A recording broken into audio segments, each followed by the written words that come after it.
Hey everyone, my name is Lion and we are about to go ghost shrimping, so follow me to the shore of the river here. Now if you look down here in the sand, you'll see a bunch of holes and mounds in the ground. These are actually ghost shrimp burrows. They dig U-shaped burrows in the sand that they use to filter this thing called detritus. And the way that I like to remember detritus is it sounds like there's like two ghost shrimp burrows and they're like talking to each other and they eat something good and they're like, dude, try this. So if you want to use that to remember detritus, that's a good method. But yeah, and so they have these U-shaped burrows, kind of like this here. It's a U shape like that. And they live here in the bottom and they use these little things called swimmerets that are on their tails and they push water like that through. And so the water flows through the U-shaped burrow and they get all the detritus, which is dead decaying organic matter that they eat as it flows past them. And that's super cool. So, but now that we know what ghost shrimps do, we gotta see what ghost shrimps look like. So let's dig down here and see if we can grab some.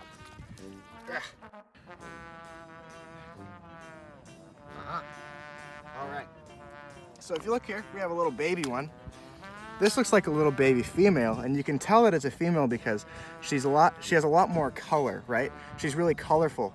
And when she gets older, she'll actually get this pink stripe down her back, down the back of her tail. And that's one of the easiest way to know. But another good way to tell is that with ghost shrimp, both male and female have one larger claw that's bigger than the other, but it's more prominent on the males. So the males will have one really, really big claw, whereas the females will have one that's just slightly bigger than the other. And sometimes towards the end of the spring, the females will actually have eggs underneath their tails, protected by their swimmerets. That's super cool. Let's see if we can find a male. Now when you dig up ghost shrimp, you want to make sure that you rebury them too. That way seagull friends don't come and steal them and eat them up. And here, oh, I think we got one. Ah, nice, yeah.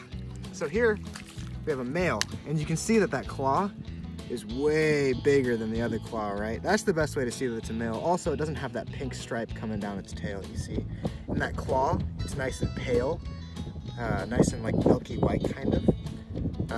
But yeah, that's our male. Put it back. Aha, wait. Oh, this is something cool that I just found. Oh, I lost it. Oh, lost it again. There it is. All right. Come in close for this one.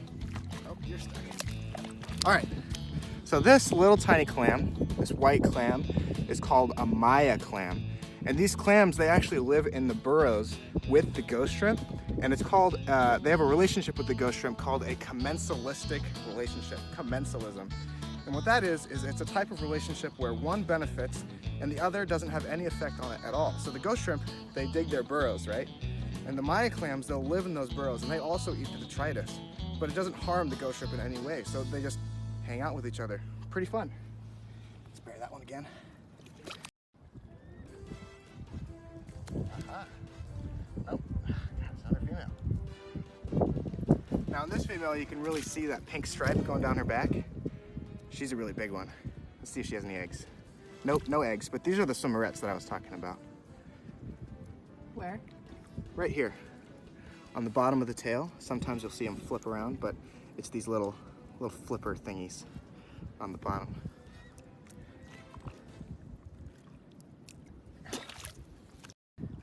And here we have another animal that likes to live in the sand flats out here in the estuary. This is called a varnish clam. And they're called varnish clams because they have this really nice glossy shells. And when you open them up, I'm not going to open it because this one's still alive actually, but when you open them up, the inside of them are nice, like purple and white. They're really pretty, really, really cool clams. So we're going to go ahead and bury this guy too. Look at this little baby either Maya clam or varnish clam, I'm not sure, but tiny little baby clam, super cute. Little tiny guy. Now, I found this claw, and it's really cool because it reminded me of something that ghost shrimps can do.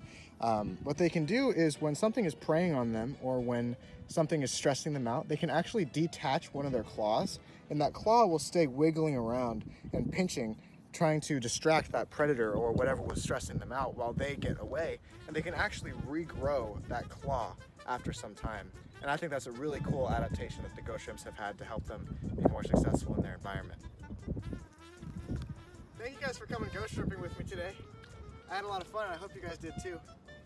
As you can see, I'm kind of sinking right now. I don't know when I'll be back, but I guess I'll see you guys next season. Bye.